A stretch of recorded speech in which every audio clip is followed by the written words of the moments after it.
For generations, heart disease has been our #1 killer, striking women of every age, color, and culture. Heart disease claims 1 woman every minute, killing more women than men and more women than all cancers combined. I don't know about you, but I intend to stay alive. Fight the lady killer. Get heart checked.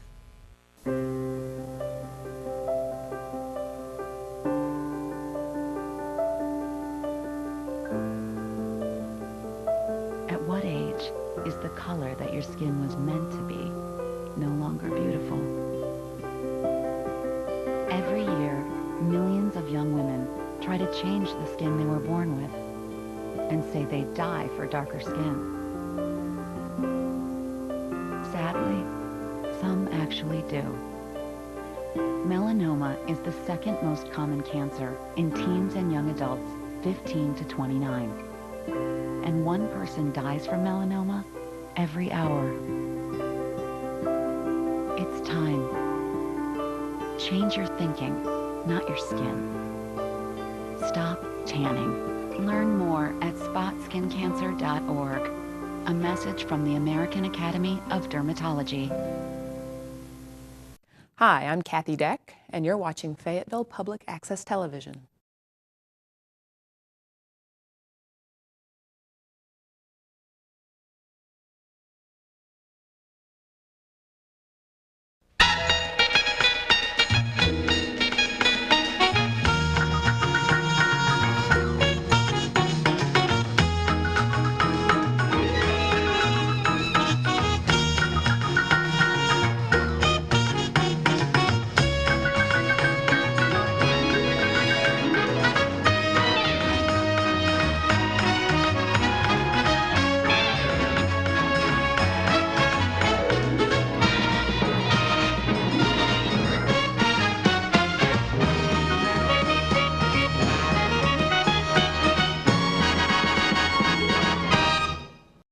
Hi, welcome to On the Air. My guest tonight is Bob Ebneger. Bob, how are you? Good. You know, this is the first time I've done a program with you. We've been talking about it for a long time. I know. I agree. So, you've been a filmmaker for quite a long time.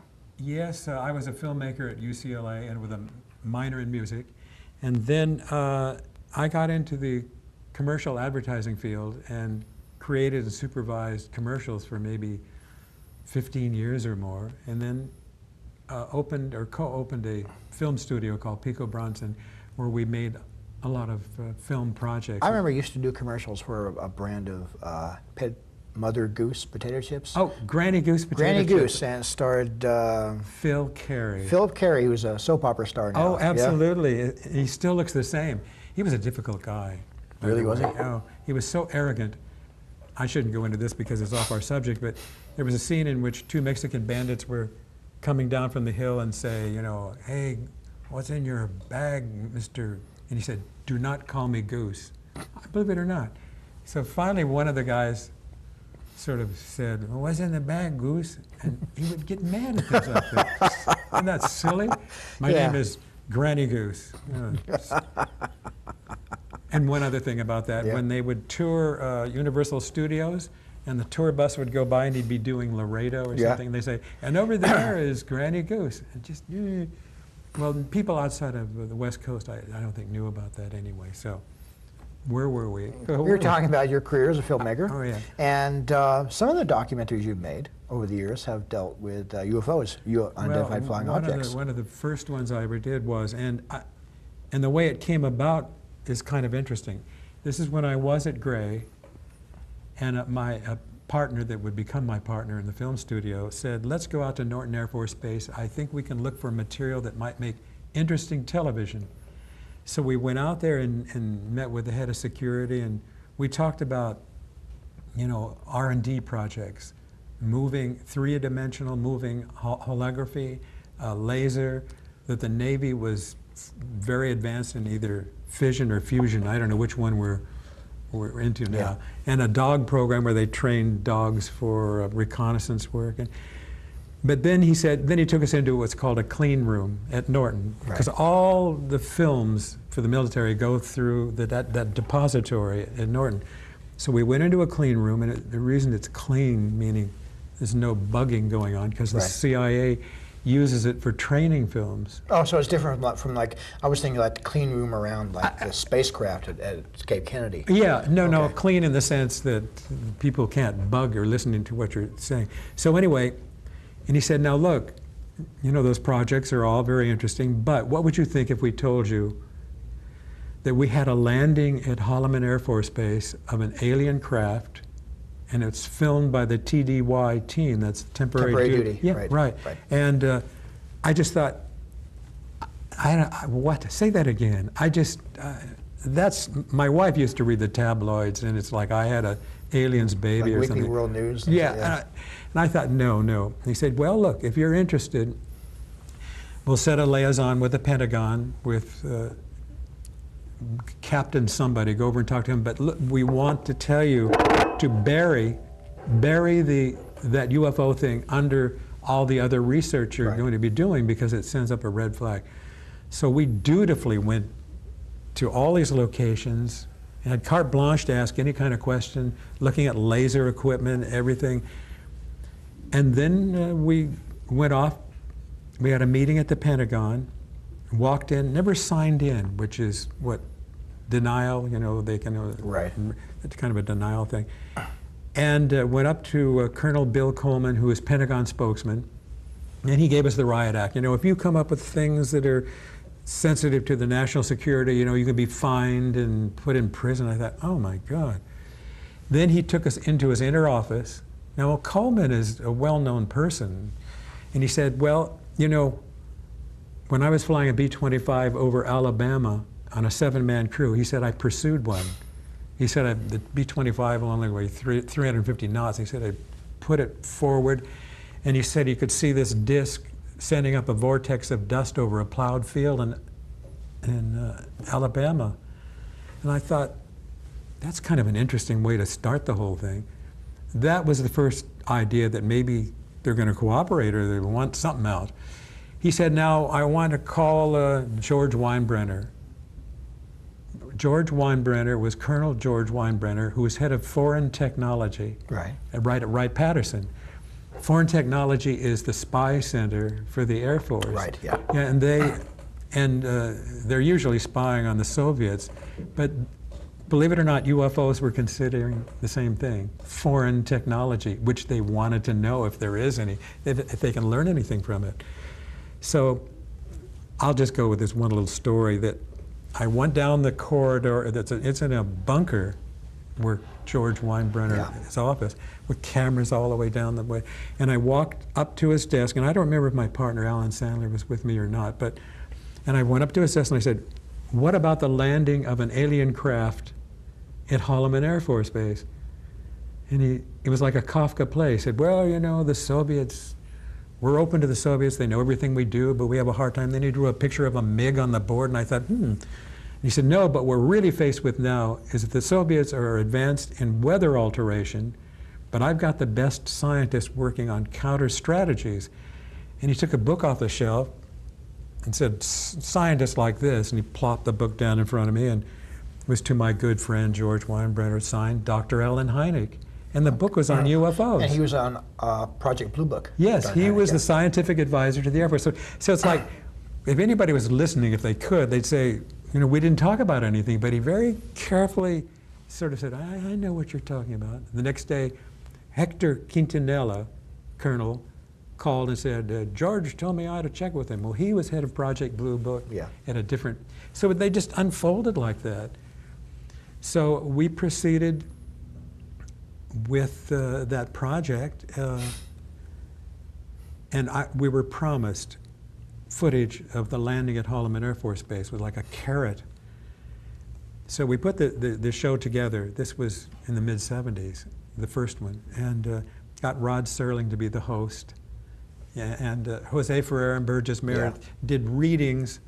In other words, they say in Walla Walla, Washington in 17-something or whatever, and they did historical stuff. In fact, Jacques Vallée gave us all that historical data. Now, he did a lot of research into UFOs himself. He's a French writer, wasn't he? Oh, yeah. He's a real scientist. He thought that maybe the UFO phenomenon was really extra-dimensional, meaning somehow they're coming in from another dimension that Yeah. we don't seem to mesh with, and that's what it really was about. Okay, the point is that I never ran into one person at the Pentagon or with the Blue Book officers that said, boy, I don't know what you guys are talking about. There's nothing to it. Never. They were so cooperative. My impression was, and finally we had a major standing in front of the big seal at the Pentagon. He was just somebody who they put there just so he could make the statement. And they said, so far, you know, the UFO phenomena, they don't deny its existence, but so far it has not been determined as a threat to our national security, and therefore, you know, the Air Force was saying, we're not going to get involved. But what would happen? I'd hate to say that we could do something about it if they did land. Yeah. But my impression was that I didn't find any disclaimers saying, no, it's a lot of crap. In fact, when we did the project, I said, I don't know that much about UFOs, but you had 12,000 cases you looked at. Let's talk about a dozen that you couldn't resolve that were unknowns. So that's kind of the way we proceeded. And then the show began. It was supposed to be John D. MacArthur was putting up the money from, who has Bankers Life and Trust, and he's a well-known. And something happened where I think the CIA buddies of his said, do you want to really be associated with UFOs? So he dropped his sponsorship, so it went into syndication. Now, I don't know if that's of any interest to anybody, but it cost about $350,000 back then, of which he said, you know, he never asked for the money back. So somebody must have wanted this information. Now this is the documentary right here, right? Yeah. This was the second one. Okay, this is we did. Okay. The first one was an hour television special. Yeah. In which it just stuck with the military, Project Blue Book, and Gerald Ford was, you know, asked. He wanted to have a good congressional investigation, and then later on we did a longer one where Jacques Vallée. For you who don't know Jacques Vallée, he's a very interesting man. He said, why don't you cover the animal mutilations? So in this longer version that was done about 1980, we included animal mutilations and people outside the military. But my impression was that they just don't deny it, although everybody thinks they're covering up something. I didn't see they were covering anything up. Do you think maybe they were covering up maybe in an earlier period, maybe in the 60s? Well, what they said, like they'd say that somebody would report a craft flying over near Cuba. People said it's a UFO, and they would happily take down, oh yes, that probably is a UFO.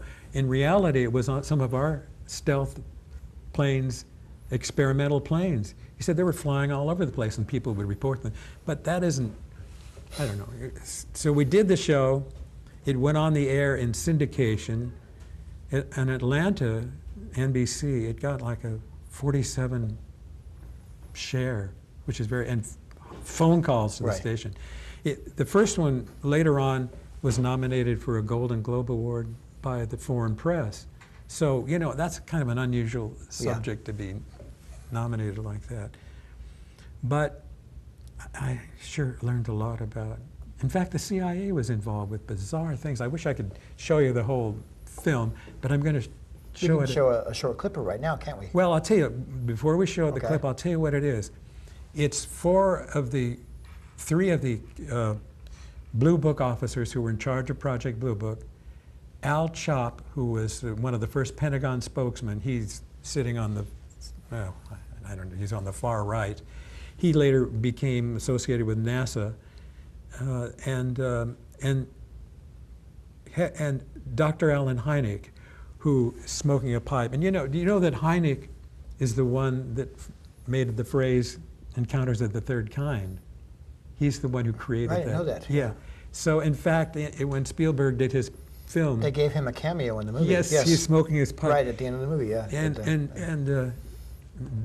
Vilmos Zsigmond was the camera person who I'd worked with just 3 years before, and I got to, well, I don't know where Spielberg developed his idea, but he sure did an outstanding job. I'll tell you something about that too. Yeah. Remember the one that was called the Alien, or where the little character, it wasn't called Alien. E.T.? E.T.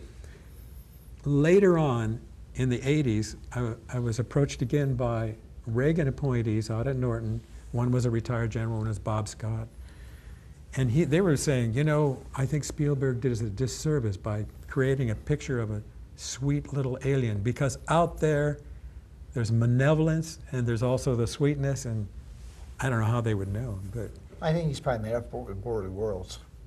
Oh, that was scary. Yeah, so I think he's probably made up for E.T. Oh, yeah. Anyway, back to what the little thing you'll see. You'll see the four gentlemen talking about, and you can detect that they don't say, oh, it's a lot of crap, you know, the UFO stuff, followed by Dr. Leon Festinger, which we hired to take the scenario of the landing at Holloman Air Force Base. They each read it and said, how do you think the public would react if this were announced by, you know, the president or whatnot? Right.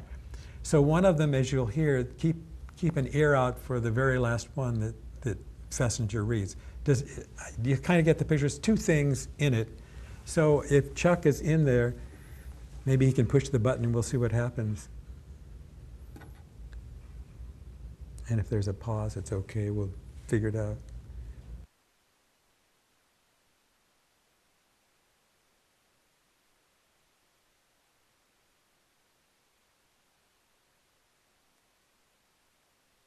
Extraterrestrial beings were advanced beyond us, we would probably gain technological information from them.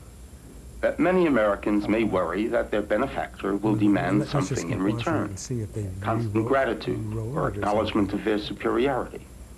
As far as panic is concerned, most of my associates agree that it wouldn't happen unless there were, one, an imminent danger with no escape or chance to protect oneself, and two, it resulted in loss of contact with family or primary groups. And last, there is also the question of longer-term effects. What would happen over many years? One social psychologist suggests that it might help to unite the world. If the visitors from space prove to be an enemy, he suggests, then we would unite as one species to drive the invader away and then to live in peace thereafter. Wearing head protection or overall body protection. We just might not be scientific and technically sophisticated to the extent that's necessary in order to recognize what is the real evidence in what we have collected. I think we should also think of other possible hypotheses. Suppose there are such things as interlocking universes, where forms of matter which don't mesh with ours except under strange conditions. To assume that we're on the level of intelligence that would of necessity be visiting us, if they have the ability to come here, there may be no common bridge of understanding. There may be attempts at communication and we don't recognize it as communication. We must always be aware of the fact that we may be testing the wrong hypothesis. As for instance, in the days when people talked about stones falling from heaven, that was testing the wrong hypothesis. Meteorites do exist, the phenomenon exists, but they're not stones that fall from heaven. They're stones that the Earth collides with when they're in orbit around the sun. It's arrogant, egocentric, egotistical for us to think that we are the highest intelligences in the universe. I think that's completely preposterous. As far as the extraterrestrial intelligence is concerned, I believe it's out there. We have not been able to come up with a logical explanation. At least our scientists have not. The only plausible explanation that would explain all of these sightings is the theory that these could be intelligently controlled vehicles controlled by an alien species, alien to this planet. How would the public react if this event were true? To find the answer, Dr. Leon Festinger of the New School. And we're back. Back, yeah. Sometimes, you know, tapes get in front of each other or behind. But Leon Festinger actually was played first, as you might guess. But there you saw Hynek looking with his pipe, you know. Very, very professorial. Oh, very professorial. And the interesting thing I thought was that one of the psychologists used that phrase, what our world needs is a threat from outer space so that we may unite as one species and drive the invader away, therefore to live in peace thereafter, which is kind of a, knowing what we know about them, I think that would be kind of a, never happen. I think people are raised on movies, Independence Day, things like that. I think they think it's just a case of, you know, plucky Americans kicking alien butt, you know? Well, I thought the military guys, they take it very seriously. No one says, what is the alternate plan we have if they did? Now, I can tell you that we've scrambled jets, we've fired at these things. Yeah. And, I mean, it's a whole, from what I can figure out, it's quite an they're advanced.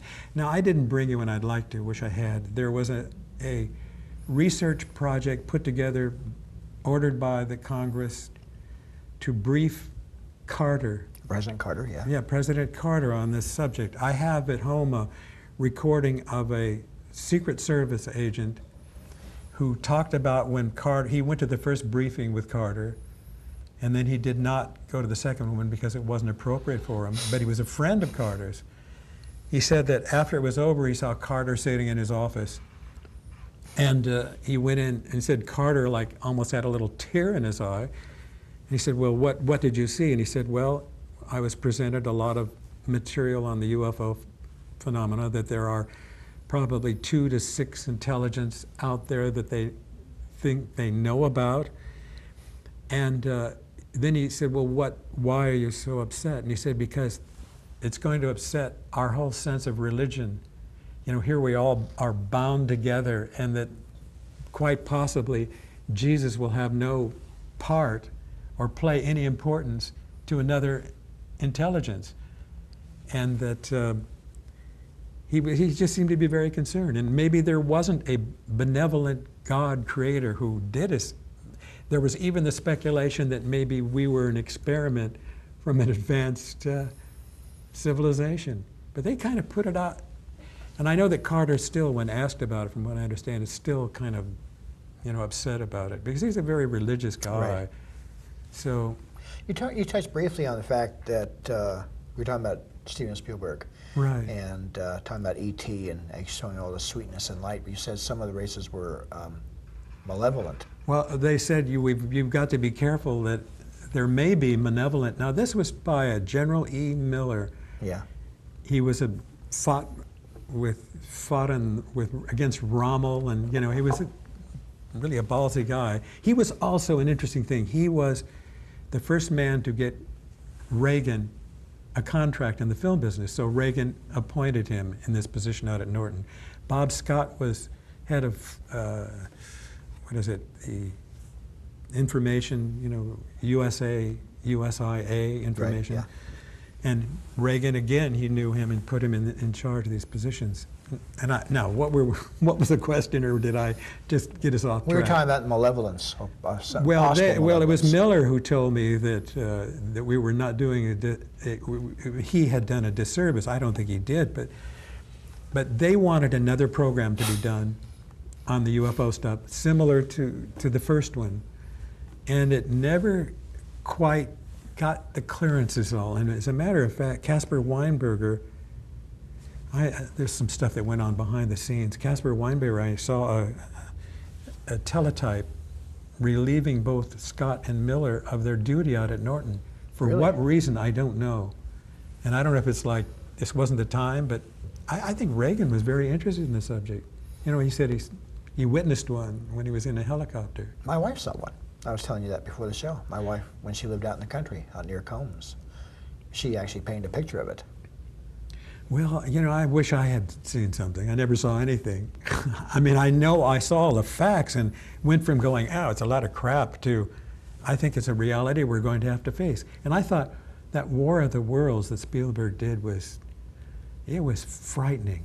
And if a advanced civilization, I mean, what are we firing at them? We're firing our missiles at them or whatever. What kind of damage?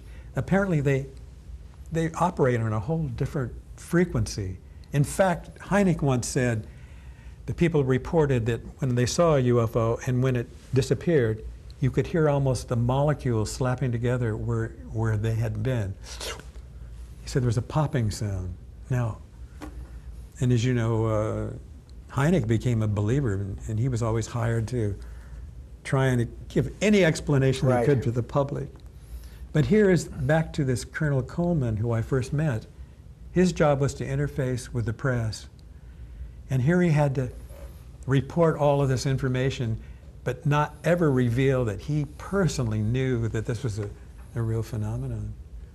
You could have a nervous breakdown doing that, you know? Yeah, well, he finally went, he did a program on NBC with Jack Webb called Project Blue Book. I remember that, yeah. Which didn't really go very much, but that was the same. Yeah. They hired him to do that. And there were some bizarre things. One of the most bizarre things I was told about, do you remember the black officer, dark-skinned up? Yeah. Bob Friend. Right. A brilliant man who was in charge of missile launches and tests and all. But anyway, he was called in because one of the past head of the CIA heard about a woman in Upper Maine who was communicating with aliens. He said, "What the hell is this?" So we sent 2 lieutenant commanders up there to interview her, and they would ask her questions that she theoretically couldn't know the answers to, but she would seem to answer with telepathic help from who knows. And then she said one of those officers, they would like to speak through him. So I don't know what she told him to do, but he went into kind of a trance and started communicating. Well, that went back to the CIA, and there was a big thing held in Washington, D.C., in one of the buildings that everybody thinks is a parking facility. It's not, they have those. And they sat down 3 or 4 CIA guys. Lundfield, the CIA guy, I asked him about it, and he said, yes, it's true, we did it, only I don't want to be on television talking about it, it's embarrassing. And the Air Force, so they asked this one commander, he'd go into a trance, and he said, his Adam's apple would go, he said, is there any religion or country or whatnot that you favor? And it's like, no. And he said, is there going to be a 3rd World War? And he said, no.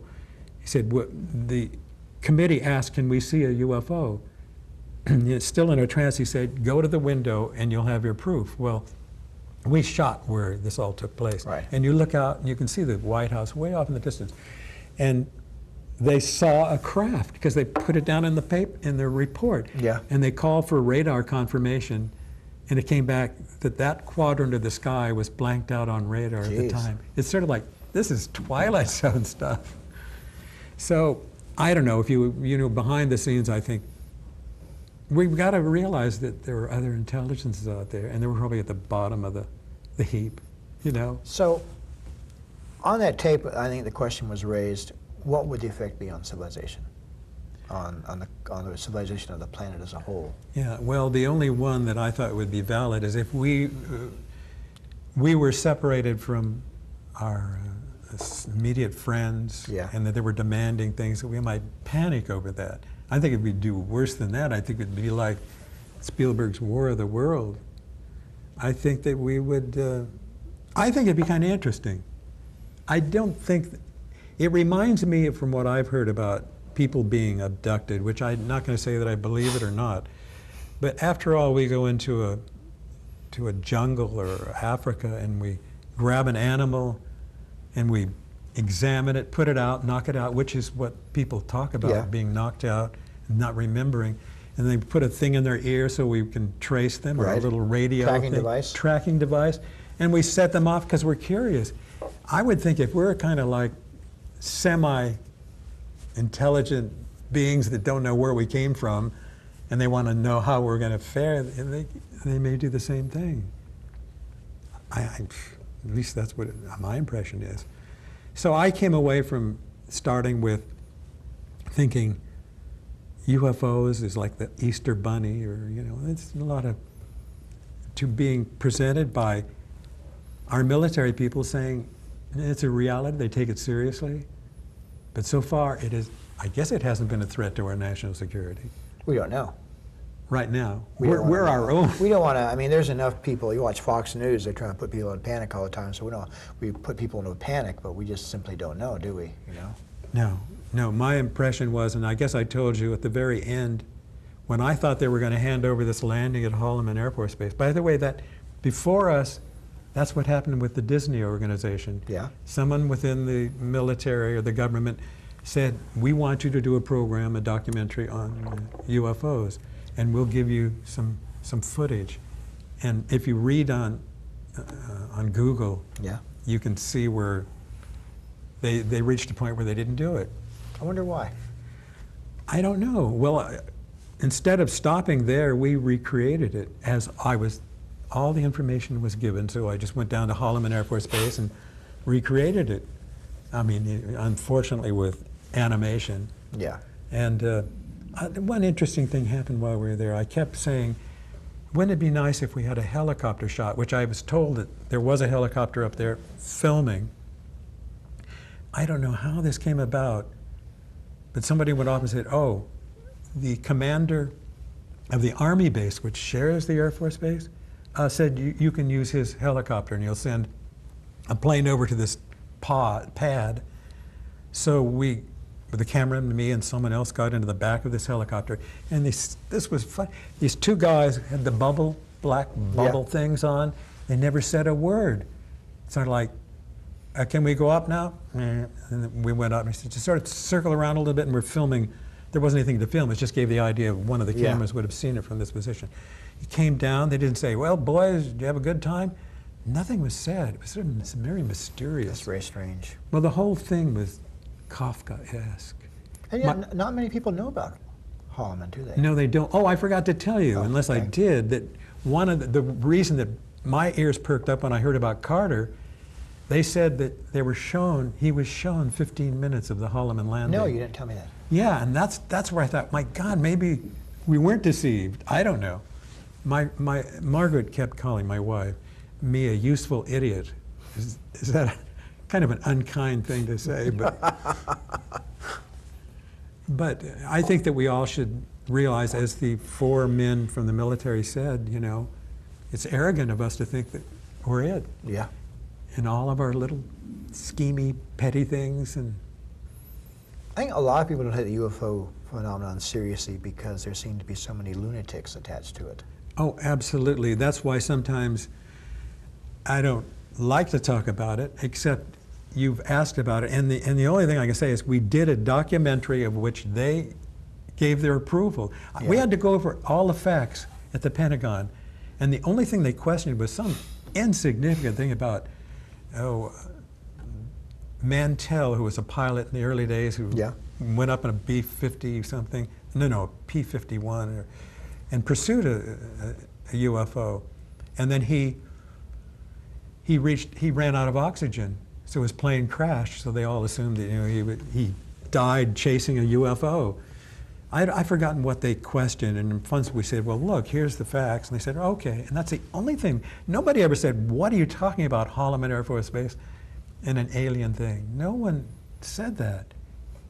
And I expected that. Yeah, wouldn't you? Yeah, I would think so. Like, what are they all playing a game that, it's like my parents got together and said, be nice to this guy and pretend, just go along with him.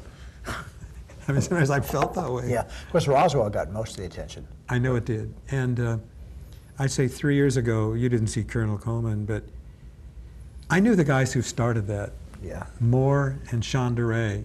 And I remember in the beginning, it really wasn't much. There was no real evidence for it in the old days. Then it grew on its own. Finally, Coleman called me, Colonel Coleman called and said, hey, you might as well know we're declassifying this. This was a thing called Project Mogul, and it was this long string of sensors. They were trying to check if the Soviets were setting off, atomic bombs or something. But everybody says, oh yeah, they're trying to cover it up. Well, it was highly secret, top secret. But who knows how much we'll find in the future? Oh, I think about 100 years from now, 200 years, where we're starting to break through on energy, I think we'll see some miraculous things. We're pretty smart little creatures, even if we were a laboratory experiment. But we're slowly, I think we were advancing so quick. It's that very, very fast. We're going to be, I know that there's theories about free energy out in space, which there's a team already know they haven't got the technology to capture it. But apparently, maybe that's another subject, but apparently in zero vacuum, when it's frozen, right, there's still squiggly material going on, of which that's what they're trying to capture, because they said 1 cup's worth of that energy, the squiggly, would be enough to boil our oceans away. It's that power is out there. Well, maybe, these people from another planet already know how to capture that. They're already working on electronics anyway, if you call it, or magnetism. Or hopefully we won't annoy anybody. We shouldn't annoy them. We shouldn't even make fun of those little creepy aliens, They'll come and visit you at night. Right, it's not just we don't want to hurt their feelings. I mean, you don't want to get them mad. No, because, who needs that kind of experience, I don't know. I hope I've given you sort of a picture of it. And by the way, and August the 7th, I'm going to do a program and show a lot of the film at the library from 2 to 4. Somebody said it's on Sunday. And I think that the library said, I hope people show up. But by being with you today, maybe if they see it, they'll know that it's a free thing. And we'll spend 2 hours and we can ask questions. And I'm going to talk more about Carter and his... Oh, before we go, we should mention that you were interviewed for the History Channel.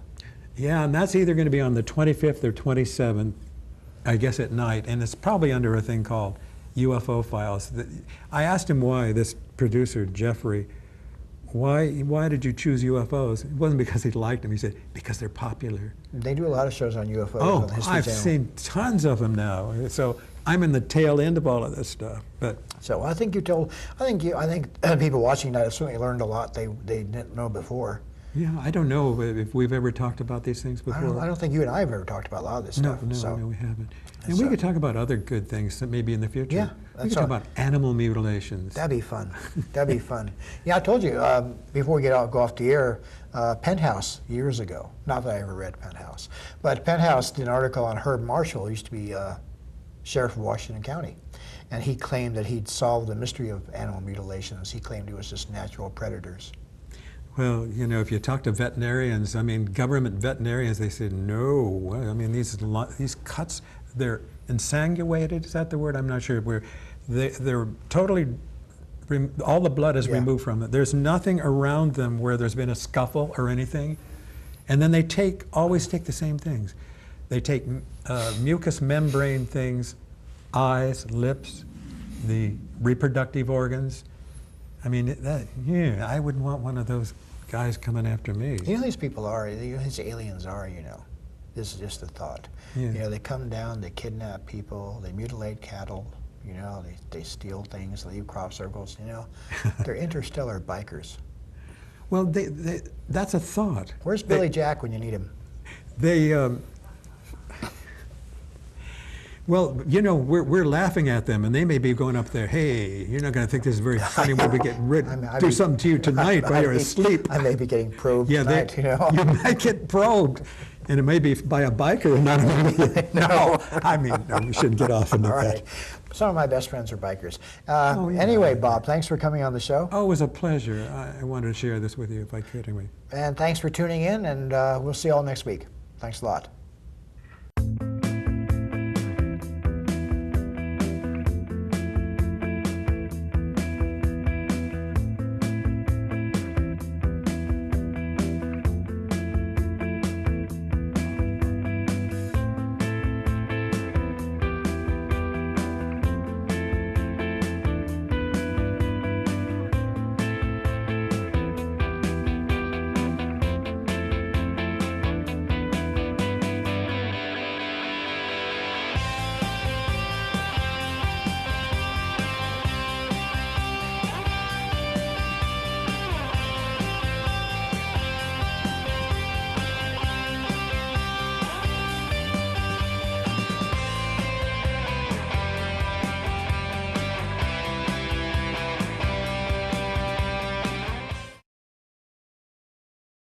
Hi, I'm Kathy Deck, and you're watching Fayetteville Public Access Television.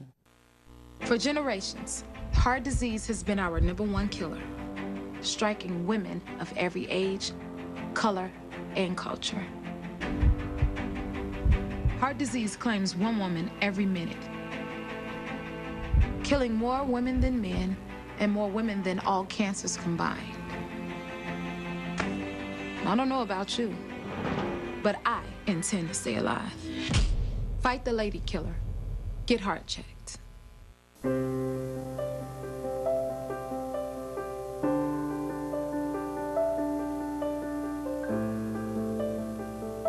At what age is the color that your skin was meant to be no longer beautiful?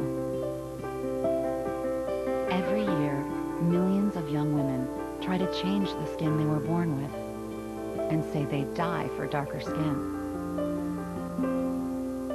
Sadly, some actually do. Melanoma is the second most common cancer in teens and young adults 15 to 29. And one person dies from melanoma every hour. It's time.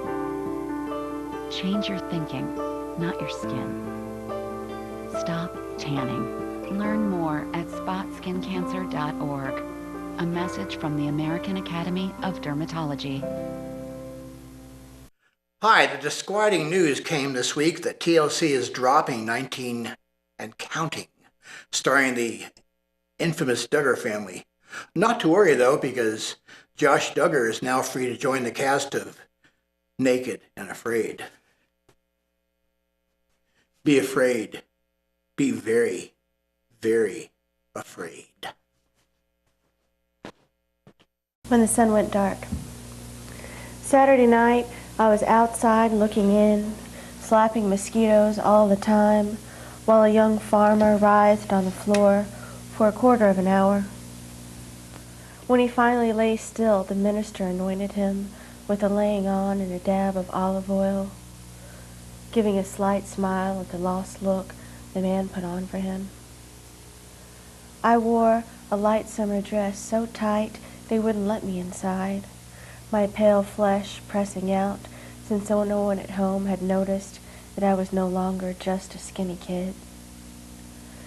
The gentle glow of the June sky belied the danger there, the sick smell of so many families in summer, like the air of rotting crabs.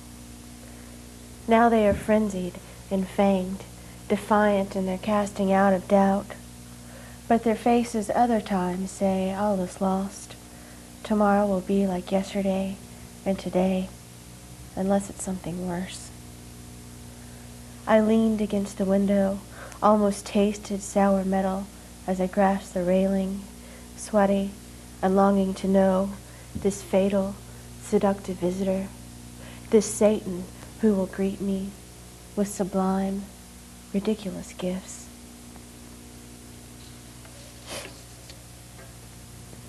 A bit part.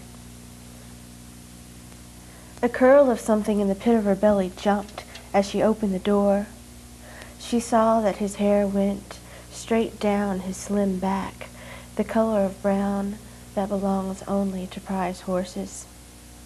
He did not wait for an invitation, simply walked through the door of her life, weaved his way into her middle, where all creation begins. She wanted to trace the fine curve of bone underneath his eye with her fingertip, her tongue. She wanted to wrap his hair around her thighs and never sleep. After he left, she could smell him for days, going back to the chair where he sat.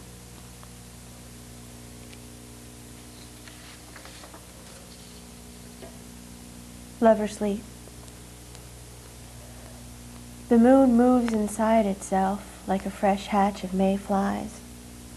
The river drowns fast, and silver minnows swim in a dead man's eyes while mud churns in his mouth. I cast my net to catch cold light, clutch a summer sweater close around my throat. I was told not to stand here. A man was struck dead last week when the sky washed its lightning marbled skin this same shade of purple? They say before he fell over, he seemed melted to the overlook as he reached for the light. The air is cold as a pump handle. The dull green and white hulls of abandoned boats smash open on the banks of the levee. I might lift up, blow away to you, knock against your window like a loose, angry limb. I should be a tree. Let your storm pass. Leave me standing. Still, even trees bend, fall back against the wind, show their naked leaves, silvery green and shining.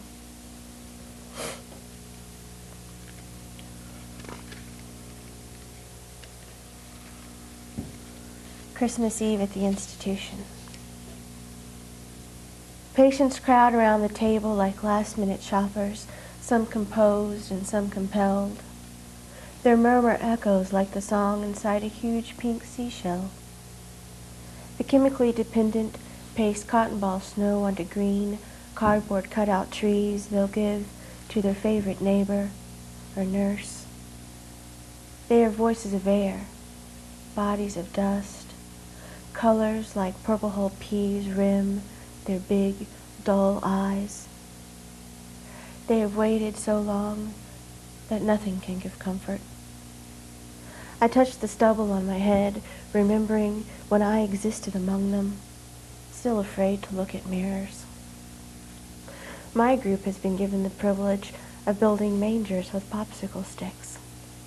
Still, the orderly watches closely, waits to see if any of us will stuff a stick up our shirt sleeves or down our underpants.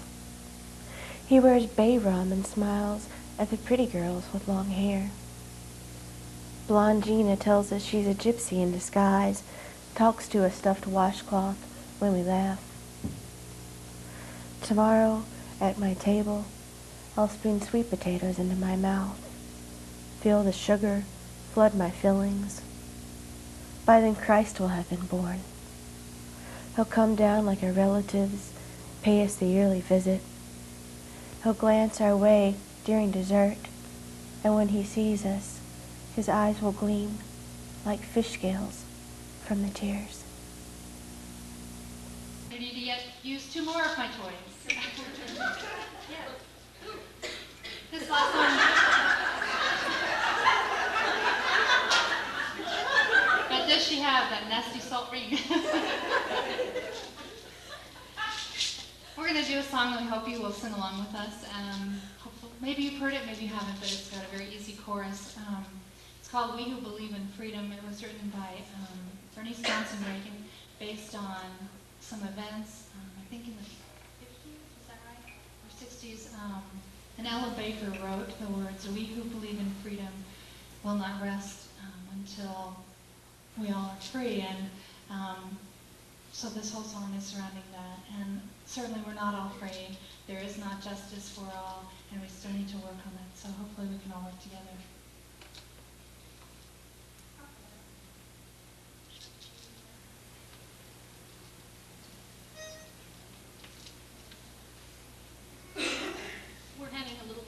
Process here about what is our starting pitch. How many have worked on consensus? How many of you know how long it can take? We could be here a really long time. Okay. What was the pitch? Well, I think it'd be fine.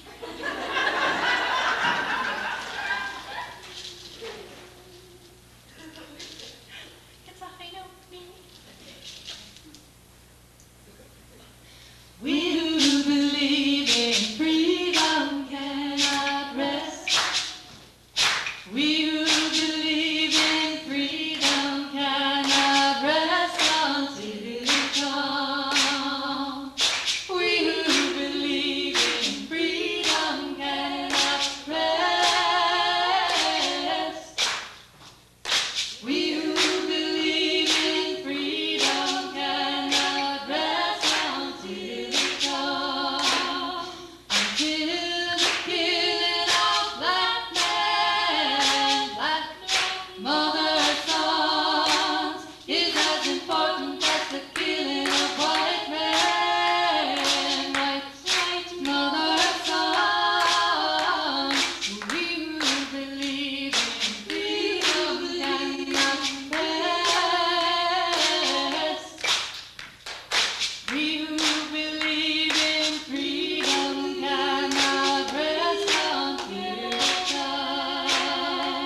struggling myself, don't mean a whole lot. I've come to realize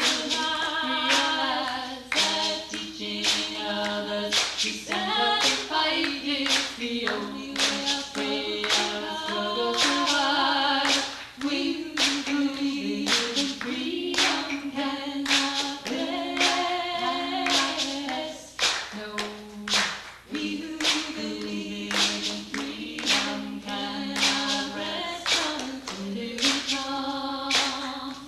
The older I get, the better I know that the secret of my going on is when the reins are in the hands of the young who dare to run against the storm. I'm needing too much for power, not needing the light just to shine on me. I need to be one in a number as we stand against tyranny. We who believe in freedom cannot rest. We who believe in freedom cannot rest until it comes. But I'm a woman who speaks in a voice that must be heard. At times I can be quite difficult. I'm on about the man about your love. We who believe in freedom cannot rest.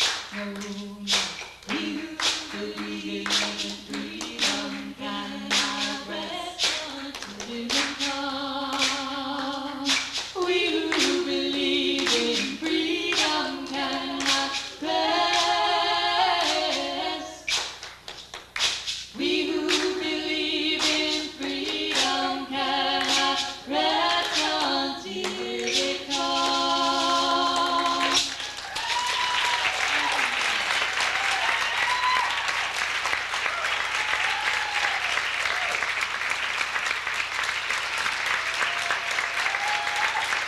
Just what I'd say, maybe casually mentioning conversation, my girlfriend this or that. I'm hoping maybe you will realize the fear I have of seeing hatred in your eyes. You've known me for all this time. Surely you'll see that I'm no different than before I told you. And if you think you don't know anyone gay, you're in for a big surprise. We are your neighbors, co-workers, your family and friends, and it's time you open your eyes. We won't live our lives just to please. We won't hide away to keep you at ease. We're here just like you to live and to grow. We're strong and we're proud and we want you to know. And so we thought of coming out to you today, and you can come out too if you want to play. This closet's a mess, it's too much stress, and so we're coming out and we're not going away. We're coming out.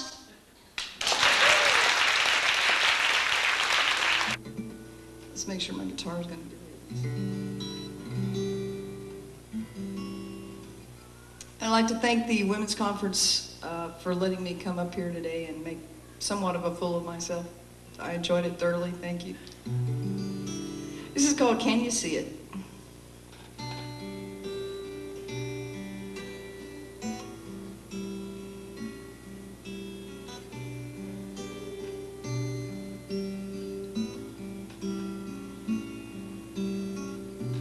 Thought about it over and over for a very long time. Rested on a lot of shoulders and kept you on my mind. Distant feelings from deep within me move themselves close to you. Feeling all that's within me and never knowing just what to do. And can you feel it deep within you? Have you come to realize all this feeling deep within me? Can you see it in my eyes?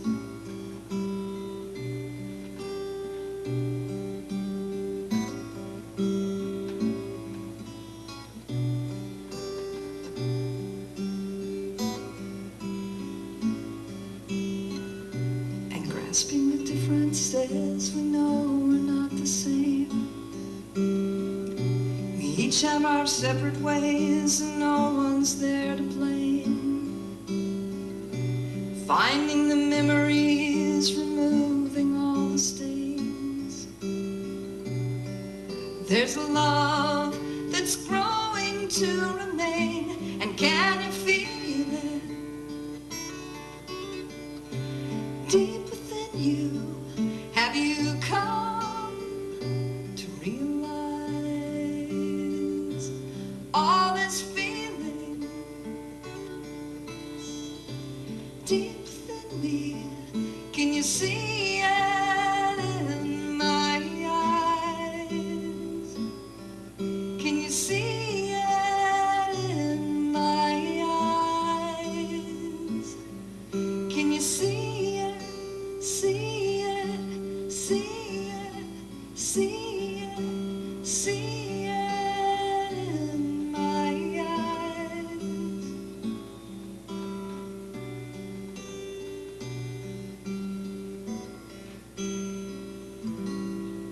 Thank you very much. Politics in general and jobs that don't pay enough, 40-hour work weeks, books full of boring stuff, schools that should teach but kids don't learn a thing. These are a few of my least favorite things. Healthcare that won't heal and how people treat the earth, paying tolls and taxes, disbelief in self-worth, bitter cold winters that cut into spring. These are a few of my least favorite things. Religions that claim they're true, don't get me started. Standards that double and people cold-hearted. Judgment and bias when freedom don't ring. These are a few of my least favorite things. All the lying, all the killing. When I'm depressed and sad, I add that to all of my least favorite things, and then I feel really bad.